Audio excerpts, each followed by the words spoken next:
can still hear it, his laughter, his friends' laughter, and then that one sentence that pierced through my chest like an arrow.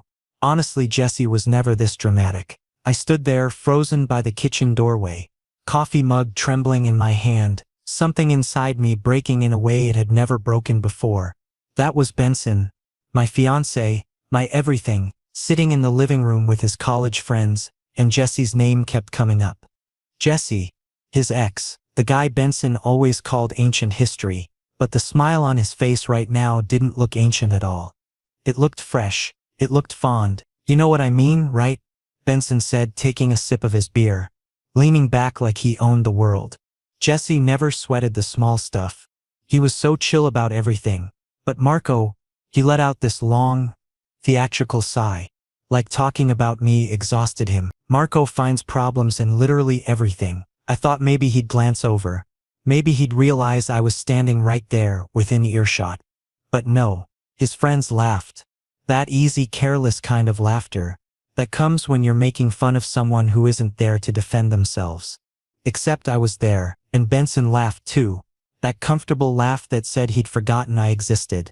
Or worse, that he just didn't care. I walked back to the bedroom, each step heavier than the last. I set the coffee mug down on the bedside table, my hands shaking so badly I almost knocked it over. We'd spent years together. Years. We'd made plans, talked about the future, picked out engagement rings just a few months ago. And now this? I'd become the punchline to his stories, the unfavorable comparison to the guy who came before me. Later that night, Benson came to bed like nothing had happened. He had that same casual smile plastered on his face. Hey babe. I'm beat. I just nodded, turning to face the wall. What's wrong? You okay? He asked. But his voice had that autopilot quality to it. He wasn't really asking because he cared. He was asking because that's what you're supposed to do. Yeah, I said, my voice flat and hollow. Perfectly fine, but I wasn't fine. Not even close. And maybe for the first time I understood that Benson wasn't fine either. Our relationship wasn't fine. Sleep didn't come that night. I lay there staring at the ceiling, Benson's words replaying in my head on an endless loop. How many times had I brushed this off before? How many times had I convinced myself that he's just joking, or he doesn't mean it like that? The answer hit me hard, too many times. Way too many. I thought about last month when I'd planned that romantic dinner at home. I'd gone all out, candles, his favorite pasta dish from scratch, even that expensive wine he liked. He'd shown up an hour late, barely apologized, and when I looked disappointed he'd said, "Jesse never made such a big deal out of these things." I'd laughed it off then, swallowed the hurt, told myself I was being too sensitive. 2 weeks ago, at his company event, he'd barely introduced me to his colleagues.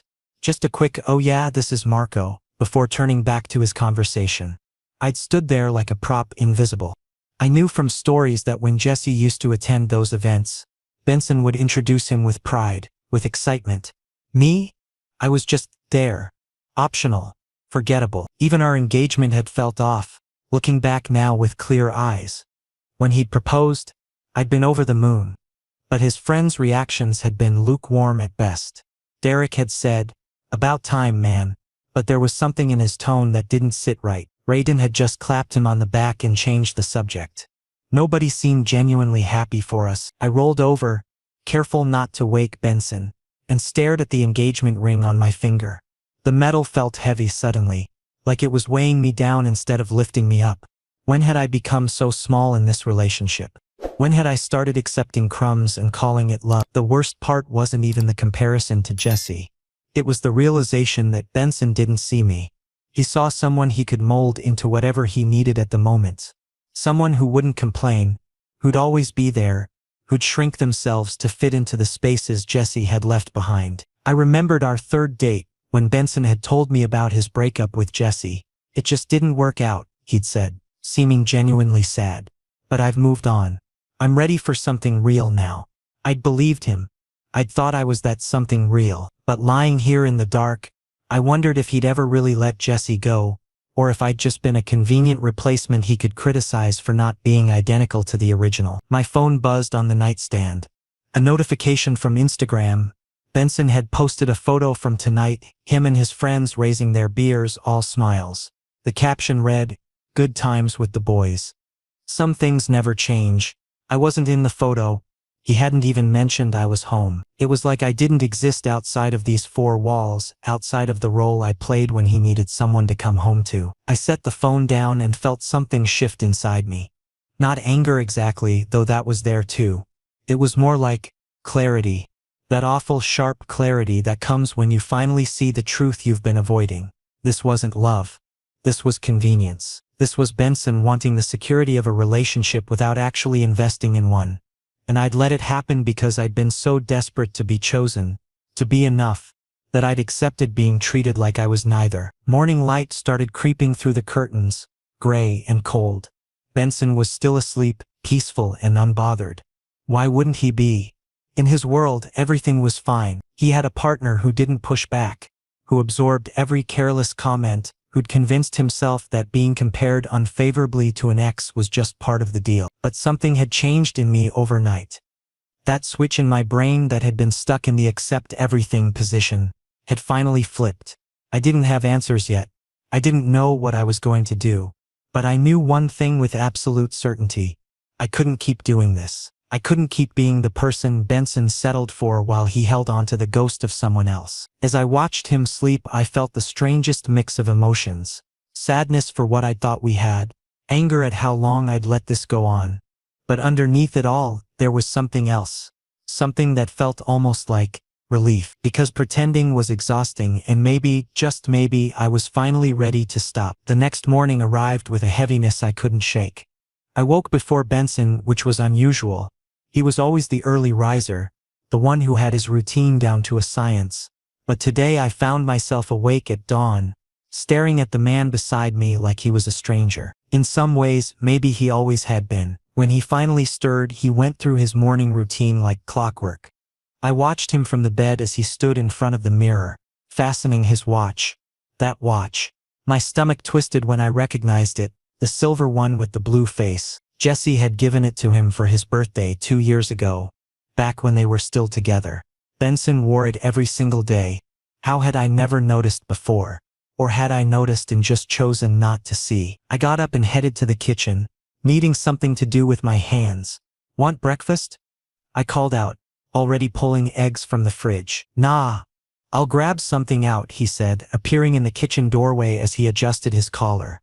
Meeting Derek and Radin for lunch anyway. Derek and Radin. The same friends who'd spent last night singing Jesse's praises. "Sure," I said quietly, cracking eggs into the pan. "Just for me. Always just for me." Benson paused, studying me with a slight frown. "You've been weird since last night. What's going on?" Weird. That's what he called it when I wasn't performing my usual role of the agreeable partner. "Nothing's going on, Benson," I said, forcing something that might have resembled a smile. "I'm always fine, aren't I?" He didn't catch the edge in my voice. Or maybe he did and chose to ignore it. "All right. Well, I'll see you tonight. Love you." The words came out automatically like a recording. I didn't say them back. He didn't notice. After the door closed behind him, I stood in the kitchen with my barely touched breakfast, and it was like a dam had broken. Suddenly, I was seeing everything. All the moments I'd filed away as insignificant. All the red flags I'd painted green in my mind. 3 months ago, when we'd gone to that gallery opening he'd been excited about. He'd talked to everyone there, animated and engaged, while I'd followed behind like a shadow. When someone had asked who I was, he'd said, "Oh, just a friend," then laughed it off later as a joke. I was being ironic, he'd said. Obviously they knew, but they hadn't known. And it hadn't been ironic. 6 months before that, when I'd suggested we take a trip together, just the two of us, somewhere we'd never been, he'd shot it down immediately. "That sounds expensive for what it is," he'd said. Then 2 weeks later, I'd overheard him telling Derek about the weekend trip he and Jesse used to take to that cabin upstate. "Best weekends of my life," he'd said, voice full of nostalgia. We'd been together for over a year at that point, and he'd never once suggested we make our own best weekend. I picked up my phone, scrolling through our text history. It was painfully one-sided. My messages were full of questions about his day, suggestions for things we could do together, little observations I wanted to share with him. His responses were brief, functional, cool, can't, busy. Maybe later. Looking at it now, it read like a conversation between a customer service representative and an overly enthusiastic client. Around noon, my phone buzzed with a text from him. Benson, running late. Probably won't make it home for dinner. Order something. No apology. No, I'll make it up to you. Just a statement of fact, like he was updating me on the weather. I stared at the message for a long time, and here's what shocked me. I felt nothing. No disappointment. No hurt. No anger. Just nothing. And somehow that emptiness was more terrifying than any emotion would have been. When had I stopped caring? Or had I finally just stopped pretending to care about someone who clearly didn't care about me? I didn't reply to his text. Instead, I did something I hadn't done in months. I made plans that had nothing to do with Benson. I called my friend Sarah, someone I'd been neglecting because Benson always had some comment about her being too much, or our hangouts being excessive. We made plans for coffee tomorrow. Then I texted my brother, who I'd been meaning to visit. He was surprised to hear from me. Everything okay? He'd asked. The fact that he felt the need to ask that said everything about how isolated I'd become. That evening, I made myself a proper dinner. Not the sad, rushed meals I'd been eating lately, but something I actually enjoyed.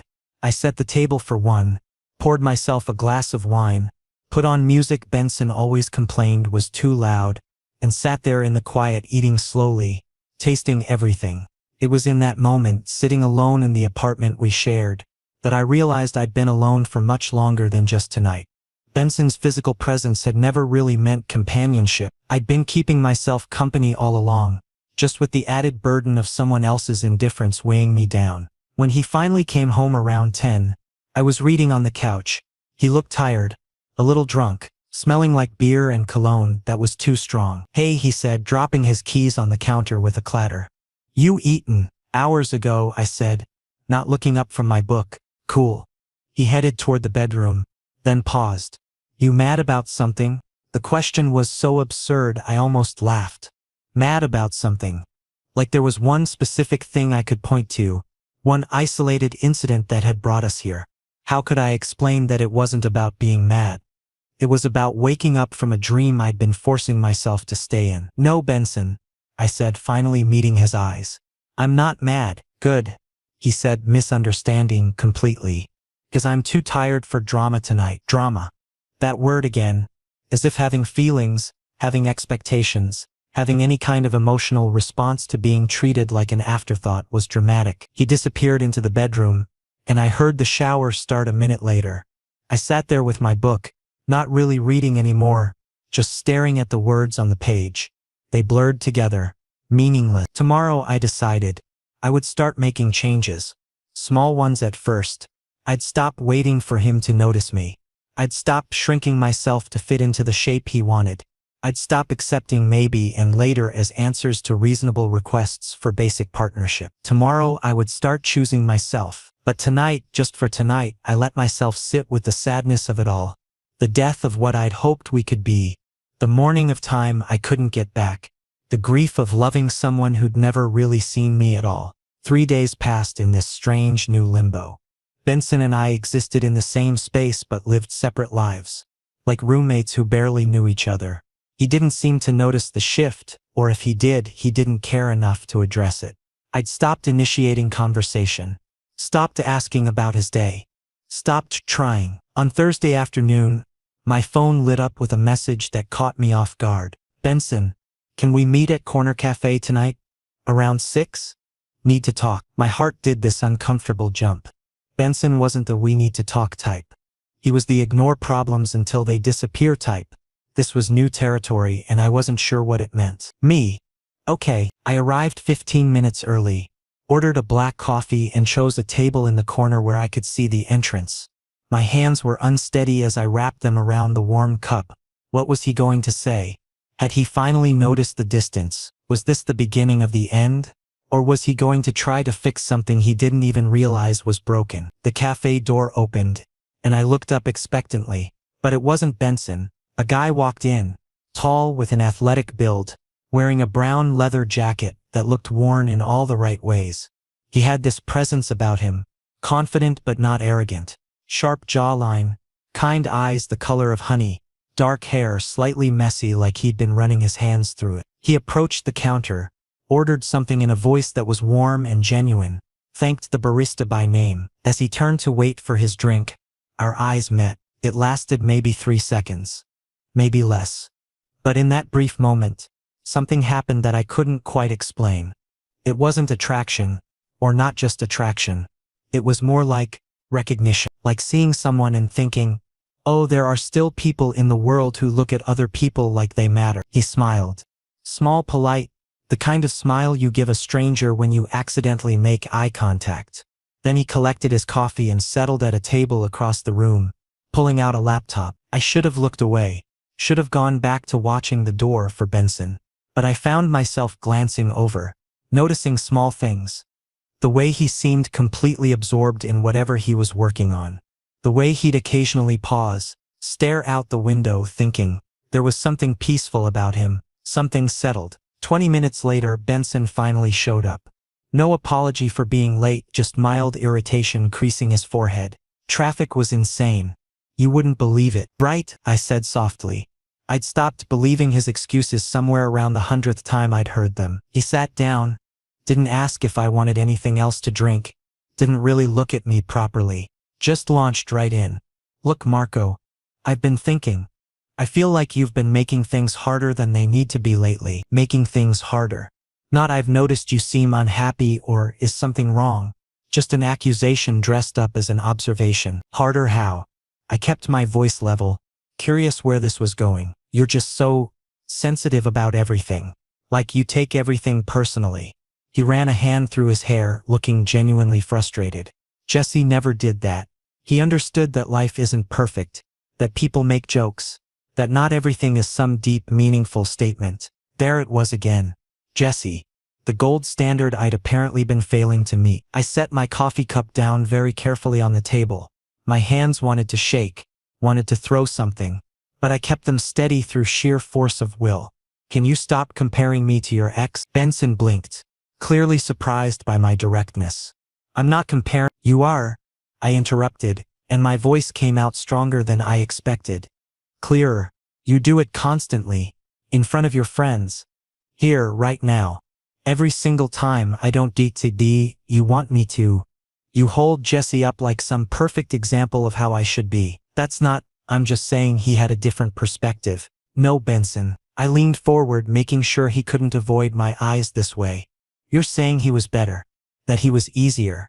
That I'm the problem because I actually expect you to treat me like I matter. From the corner of my eye, I noticed the guy in the brown jacket glance our way.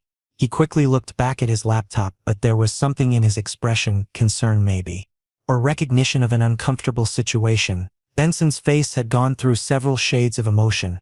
Surprise, defensiveness, and now something that might have been guilt. Marco, come on. I didn't mean it like that. Then how did you mean it? The question hung in the air between us, genuine and waiting. Silence. He opened his mouth, closed it again, tried once more. I think you're overreacting. And there it was. Not an apology, not an acknowledgement, just more dismissal. Something crystallized in that moment. I'd spent so long trying to be understanding, trying to see his side, trying to be less dramatic and more chill like the ghost of Jesse he carried around. But understanding was supposed to go both ways, wasn't it? When had Benson ever tried to understand me? I need some air, I said, standing up and reaching for my wallet. We're not done talking, Benson said, a note of authority in his voice that set my teeth on edge. Actually, I think we are. For now. I put a $10 bill on the table for my coffee. You wanted to tell me I'm too much. Message received. Now you need to figure out what you actually want from this relationship because I'm not sure you even know anymore. That's not fair, isn't it? I met his eyes, really looked at him. When's the last time you asked me about my day and actually listened to the answer? When's the last time you planned something nice for us? When's the last time you made me feel like you chose me, Benson? Not like you settled for me. Not like I was convenient, but like you actively chose me. He didn't have an answer. The lack of one was answer enough. I walked out of that cafe, my heart pounding so hard I could feel it in my throat. The evening air hit my face, cool and sobering. Behind me I could hear Benson calling my name, but I didn't turn around. I just kept walking. I'd always thought that standing up for yourself would feel triumphant, powerful, but this didn't feel like winning. It felt like finally stopping a losing game. It felt like admitting to myself what I'd known for a while now, that I deserved better than someone who kept score against a memory. My phone buzzed in my pocket. Probably Benson. I didn't Instead, I just walked, letting the city noise wash over me. And for the first time in months, I felt like I could breathe properly. The tightness in my chest that had become so familiar, I'd stopped noticing it. It was loosening. Just a little. This wasn't the end of the story. But maybe finally it was the beginning of mine. The next 2 weeks existed in this strange space between ending and not quite ended. Benson and I shared the same apartment, but we might as well have been strangers passing in a hotel hallway. He carried on like nothing had shifted, his routine unchanged, his demeanor as casual as ever, but I wasn't the same person anymore. I'd started observing instead of participating, noticing instead of excusing. When he came home late, I didn't wait up anymore. I'd be deep in a book or halfway through a series I'd been wanting to watch. When I heard him on the phone with his friends, laughing about something Jesse used to do, I'd slip in my headphones and lose myself in music. And when he'd ask, "Why are you being so quiet lately?" I'd just shrug and say, "Just tired." But it wasn't tiredness. It was awareness. It was the slow, deliberate process of untangling myself from someone who'd never really held on to me in the first place. I was changing, finding pieces of myself I'd tucked away to make room for his comfort. The Marco who used to anxiously check his phone every 20 minutes to see if Benson had texted back, he was fading. In his place was someone calmer, someone who didn't need constant validation from a person who'd never really offered it. On Thursday afternoon, I found myself near that cafe again. I hadn't planned it, or maybe I had and just didn't want to admit it to myself. Something about that place felt different now, like it represented a possibility I hadn't considered before, the possibility that I could exist outside of Benson's shadow. I decided to go in, just for coffee, just to sit somewhere that felt neutral, untainted by history. I was waiting at the counter when I heard a voice behind me. "Marco, right?" I turned around and felt my pulse quicken. It was him, the guy from last time, the one with the brown leather jacket. Today he wore a simple black shirt and jeans, holding a coffee cup, that same genuine warmth in his expression. "Yeah," I said, genuinely surprised. "How did you know my name?" "Last time you were here," he said with an easy smile. "Your fiancé used it. I have a good memory for names. Hope that's not creepy." "No, it's fine," I said, and meant it. There was something disarming about his honesty. "I'm sorry I didn't catch yours, Tanner," he said, extending his hand. His handshake was firm but not aggressive, the kind that suggested confidence without needing to prove anything. "Nice to officially meet you. Here alone?" he asked casually as I collected my coffee. "Yeah, just needed to clear my head." "I get that. Mind if I join you? Or if you'd rather have space?" "I totally understand." The old me would have politely declined, worried about what it might mean, what Benson might think if he somehow found out. But that version of me was disappearing. Sure, why not? We settled at a table by the window and conversation flowed in a way I hadn't experienced in months.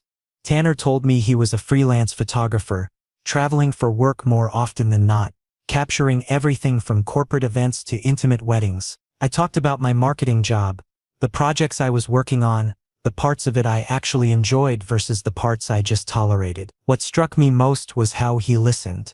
Really listened. He made eye contact, asked follow-up questions, remembered details from things I'd said 5 minutes earlier.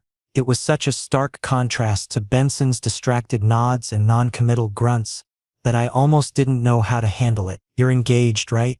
Tanner asked, noticing the ring I still wore out of habit more than commitment. I looked down at it, the metal feeling heavier than it ever had before. "It's complicated. Most worthwhile things are," he said, not pushing, just acknowledging. "What about you? Anyone special?" I asked, genuinely curious. "Not currently. My last relationship ended about a year ago. We wanted different things, different futures. It hurt at the time, but looking back it was the healthiest ending we could have had. Since then I've been focusing on myself, figuring out what I actually want instead of just going along with what seems expected." His words resonated in a way that made my chest tight. That's exactly what I'd been doing.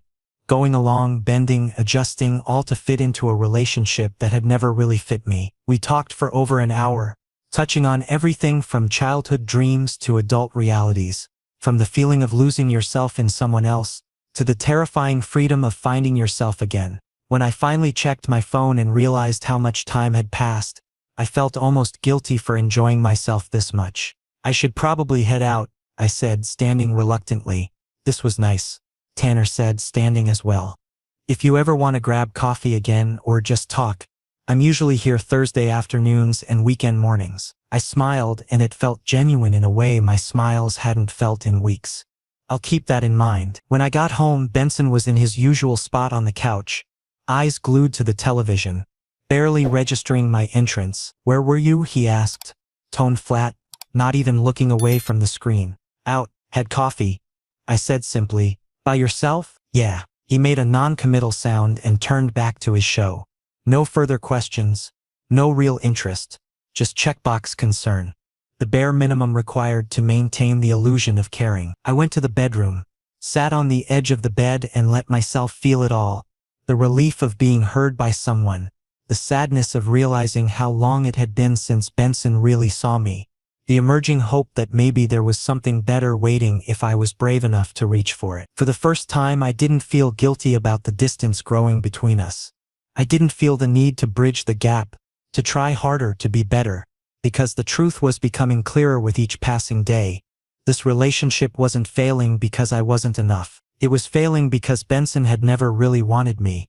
He'd wanted the idea of me, the convenience of me, someone to fill a space Jesse had left behind. And I deserved more than being someone's placeholder. That night, as Benson slept soundly beside me, completely unaware of the seismic shift happening in my heart, I made a decision.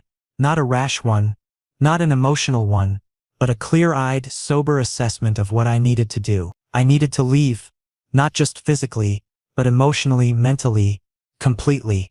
I needed to choose myself for once, even if it meant walking away from years of history, from the safety of the known, from the person I'd thought I'd spend my life with. It wasn't going to be easy.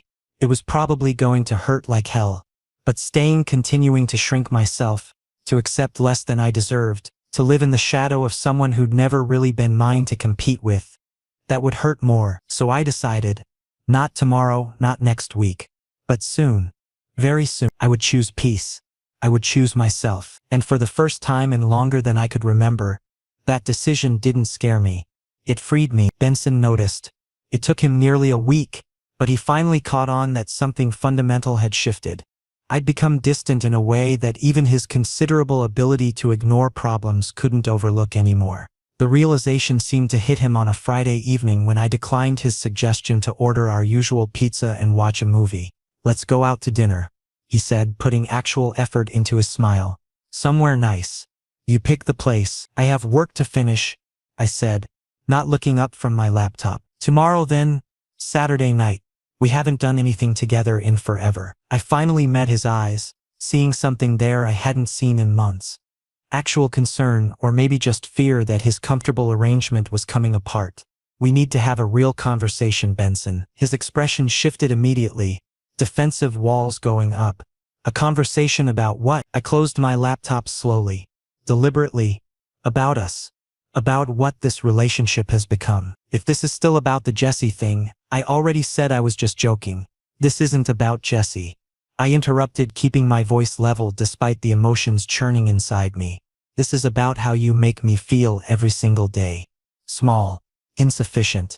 Like I'm Manson auditioning for a role I'm never quite right for. I never said, you don't have to say it, Benson. You show it. Every time you compare me to him in front of your friends. Every time you dismiss my feelings as being too dramatic. Every time you put me last on your list of priorities.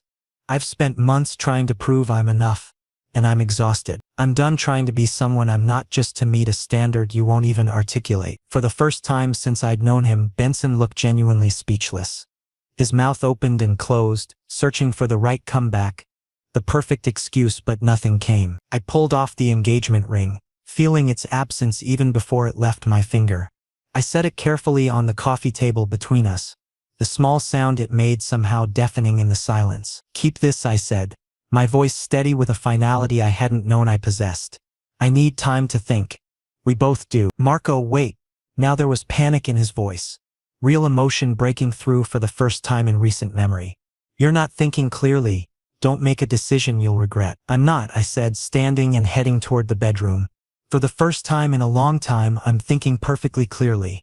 That's exactly the problem. I pulled out my duffel bag from the closet and started packing essentials. Benson appeared in the doorway, watching with an expression caught between confusion and desperation. Where are you going? Derek offered his guest room if I ever needed it. I'm taking him up on that. This is ridiculous. You're overreacting to— No, Benson, I said, zipping the bag and facing him. This is clarity. This is me finally seeing that I deserve someone who doesn't treat me like a consolation prize. Someone who doesn't make me feel like I have to earn basic respect and consideration. I moved past him, bag in hand, and he didn't try to physically stop me. He just stood there, looking lost in a way I'd never seen before. Part of me wanted to comfort him, to fall back into old patterns of putting his feelings before my own. But I'd done that for too long already. As I reached the door, my phone buzzed in my pocket. I pulled it out, saw Tanner's name on the screen. Tanner. Hey, coffee tomorrow. If you're free. I allowed myself a small smile. The first genuine one I'd felt all evening. Me? Yeah. I'd really like that. I looked back one last time.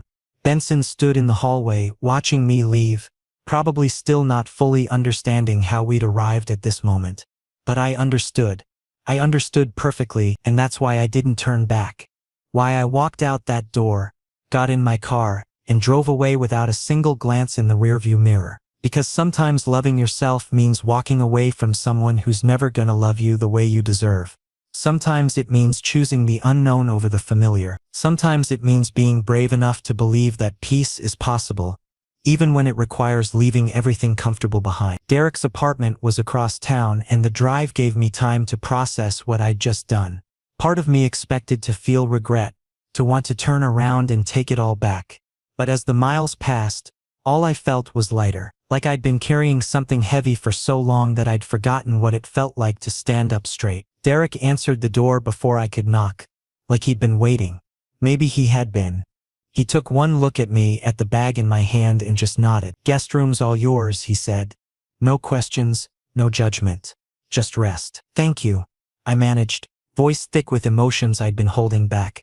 We've all been where you are, he said quietly. That moment when you finally choose yourself. It's terrifying and liberating all at once. You're going to be okay, Marco. Better than— I wanted to believe him. Standing there in his doorway, bag in hand, engagement called off, future uncertain.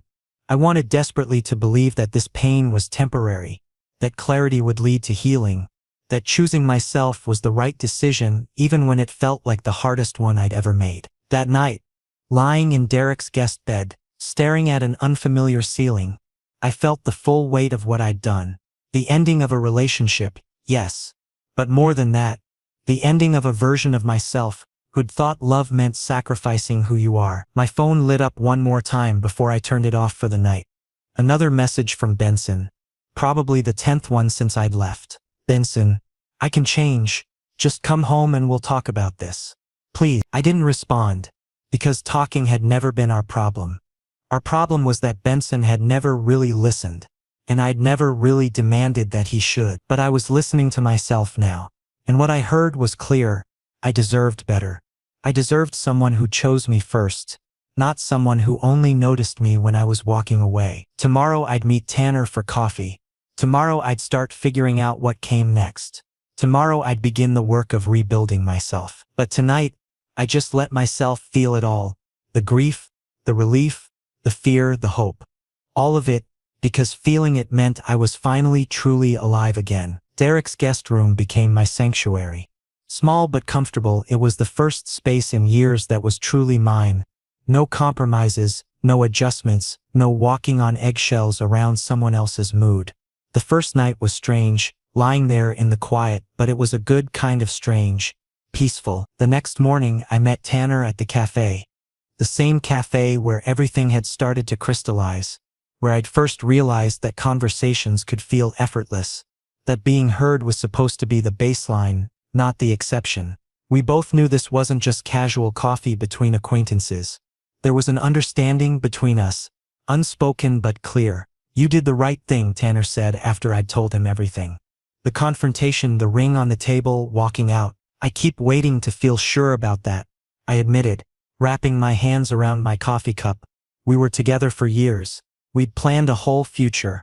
And now it's just, fear doesn't mean you made the wrong choice," Tanner said, leaning forward with that same genuine attention I was starting to crave. "It means you're doing something real. Something that matters. You're choosing yourself, and that's never easy. But it's always worth it." His words settled over me like a warm blanket. We talked for hours that morning, about everything and nothing, about the dreams we'd abandoned to fit into relationships that didn't fit us, about the terror of starting over, about the strange relief that comes with finally stopping the performance. "I don't want you to think this is a rebound situation," I said at one point, needing to be honest. "I'm a mess right now. I don't even know who I am outside of that relationship. I'm not looking at this as a rebound," Tanner replied, his voice serious but kind. "But I also don't want you to lose yourself again. Even for me. You need to heal first, Marco. Figure out who you are, what you want. And I'm willing to wait while you do that. No pressure, no expectations." That understanding, that patience was something I'd never experienced before. Benson had always needed me to be a certain way, to fit a specific mold. Tanner was offering me space to just. The following month unfolded slowly. Benson called, texted, showed up at Derek's apartment twice. Each time his message was the same. He could change. He'd go to therapy, he'd work on himself. Just give him another chance. But I held firm. Not because I didn't believe he could change. Maybe he could. Maybe he would. But because I'd finally understood that this wasn't about him changing. It was about me refusing to shrink anymore. I spent time reconnecting with friends I'd neglected. Sarah and I had lunch every week, and she kept saying how different I seemed, how much more present. My brother and I started a tradition of Sunday phone calls. I picked up hobbies I'd abandoned, photography, hiking, actually cooking meals I enjoyed instead of just making what Benson preferred. Tanner and I saw each other regularly, but we kept it simple. Coffee dates, walks in the park, long conversations that stretched into evening. No rushing, no defining, just getting to know each other without the weight of expectations. 6 weeks after I'd walked out, Benson showed up at Derek's place one final time. I agreed to talk to him on the front porch, neutral territory. "I've started therapy," he said, and I could see he meant it. There were dark circles under his eyes, a vulnerability in his expression I'd rarely seen. "I'm working on understanding why I did what I did. The comparisons, the dismissiveness, all of that's good, Benson. I'm glad you're doing that work. Can we try again? I know I messed up, but I'm different now. I can prove it." I looked at him, really looked at him, and felt something unexpected. Compassion without attachment. I could care about his growth without needing to be part of it. "You should change for yourself, not for me," I said gently. "And I need to keep choosing myself, which means not going back to something that required me to be less than I am. We both deserve partners who bring out the best in us naturally, not people we have to work this hard to be compatible with." Tears welled in his eyes, but he nodded slowly. "I really did love you, you know. I just didn't know how to show it." "I believe you," I said, and I did. "But love isn't enough when respect and consideration aren't there too. Be happy, Marco," he said finally, his voice breaking. "I really do want that for you. You too, Benson." Genuinely, he walked away, and this time I knew it was truly over. No more late-night texts. No more promises to change. No more hoping things would be different. Just closure. Clean and complete. 2 months after that conversation, Tanner and I made our relationship official. It was nothing like what I'd had with Benson. It was slower, more deliberate, built on a foundation of mutual respect rather than need and habit. When Tanner introduced me to his friends, he said simply, "This is Marco. He's incredible. No qualifications. No comparisons to anyone who came before. No footnotes. Just acknowledgement of who I was, and when I introduced him to my people, I felt proud rather than anxious. Proud of him, yes, but more importantly, proud of myself for having the courage to walk away from something that diminished me and towards something that celebrated me." 6 months in, we were having dinner at my new apartment. I'd moved out of Derek's place and found my own space when Tanner said something that made me stop mid-bite. "You know what I love most about us?" he asked. "You never have to perform. You're just you. And that's more than enough." Enough. That word that had haunted me for so long, that I'd chased desperately in my relationship with Benson, had finally found its home. Not because Tanner gave it to me, but because I'd learned to give it to myself first. I thought about the Marco who'd stood in that kitchen months ago, hearing himself compared to someone else, feeling his heart break in real time.